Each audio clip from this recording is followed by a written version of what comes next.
Chapter 3. I told some of you last Thursday of the principles of the time machine, and showed you the actual thing itself, incomplete in the workshop. There it is now, a little travel-worn truly, and one of the ivory bars is cracked and a brass rail bent, but the rest of it's sound enough.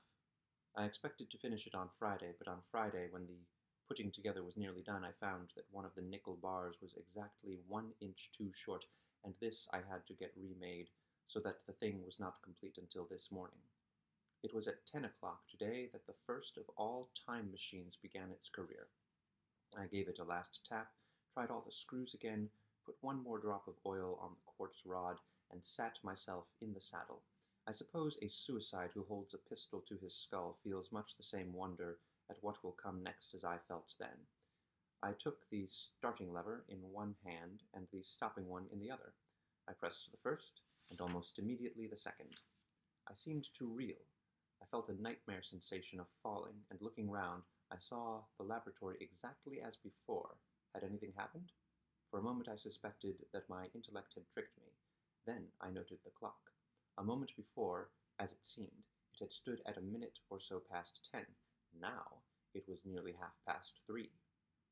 I drew a breath, set my teeth, gripped the starting lever with both hands, and went off with a thud. The laboratory got hazy and went dark. Mrs. Watchett came in and walked, apparently without seeing me, towards the garden door. I suppose it took her a minute or so to traverse the place, but to me she seemed to shoot across the room like a rocket. I pressed the lever over to its extreme position.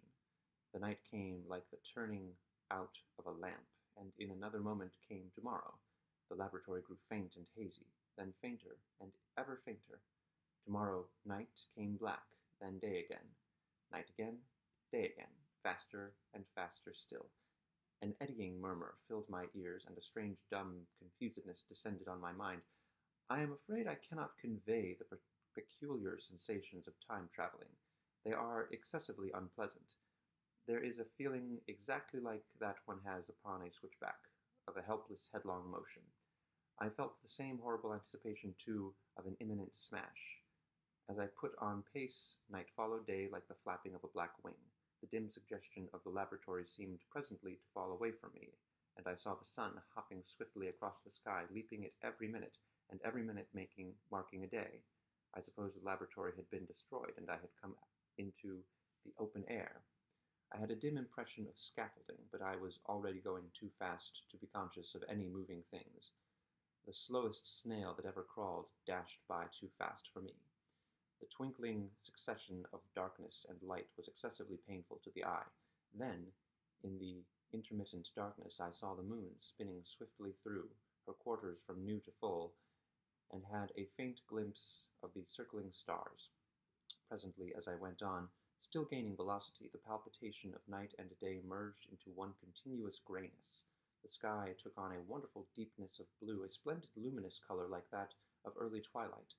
The jerking sun became a streak of fire, a brilliant arch in space, the moon a fainter fluctuating band, and I could see nothing of the stars, save now and then a brighter circle flickering in the blue. The landscape was misty and vague. I was still on the hillside upon which this house now stands, and the shoulder rose above me grey and dim. I saw trees growing and changing like puffs of vapor, now brown, now green. They grew, spread, shivered, and passed away. I saw huge buildings rise up, faint and fair, and pass like dreams. The whole surface of the earth seemed changed, melting and flowing under my eyes. The little hands upon the dials that registered my speed raced round faster and faster. Presently I noted that the sun belt swayed up and down from solstice to solstice in a minute or less, and that consequently my pace was over a year a minute. And minute by minute, the white snow flashed across the world and vanished, and was followed by the bright, brief green of spring. The unpleasant sensations of the start were less poignant now. They merged at last into a kind of hysterical exhilaration. I remarked, indeed, a clumsy swaying of the machine, for which I was unable to account, but my mind was too confused to attend to it, so with a kind of madness growing upon me, I flung myself into futurity. At first, I scarce thought of stopping, scarce thought of anything but these new sensations, but presently a fresh series of impressions grew up in my mind, a certain curiosity, and therewith a certain dread, until at last they took complete possession of me. What strange developments of humanity, what wonderful advances upon our rudimentary civilization, I thought, might not appear when I came to look nearly into the dim, elusive world that raced and fluctuated before my eyes. I saw great and splendid architecture rising about me, more massive than any buildings of our own time, and yet, as it seemed, built of glimmer and mist. I saw a richer green flow up the hillside, and remain there without any wintry intermission, even through the veil of my confusion the earth seemed very fair, and so my mind came round to the business of stopping.